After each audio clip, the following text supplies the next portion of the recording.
Igenekerezo rya mbere gitugutu uyu mwaka ishirahamwe Dorcas risanzwe rihurikiwemwo n'abakenyezi bava mu bihugu vy'akarere ka Afrika y'ubuseruko harimwo na Republika Iharanira Demokarasi ya Kongo baba muri Leta Zunze Ubumwe za Amerika babicishije ku mboneshakure JCTV ryaratanze imfashanyo igizwe n'ibikoresho vy'ishure ku bana 100 bantahonikora n'impfuvyi bava mu buyobozi bw'inyigisho bwa Muha mu gisagara ca Bujumbura.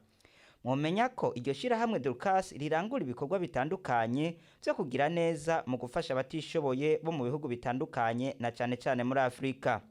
Nayo Sofonihica Burundi umuyobozi w'ico kimenyesha makuru amenyesha ko akengurukira iryo shirahamwe mu buryo budasanzwe ku mutima w'urukundo ryamagerekanye harimo n'ico gikorwa cyo gufasha ugwaruka rw'u Burundi.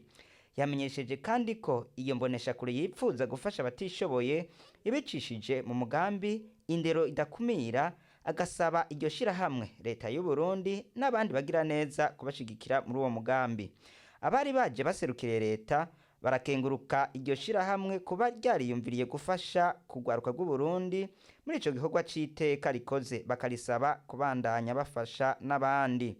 Ivyo birori bikaba vyari vyatewe iteka n'intumwa idasanzwe y'ubushikiranganje bwo gushigikirana umuyobozi w'indero muri komine ya Muha, abayobozi b'amashure hamwe n'abanditsi n'ibimenyesha makuru.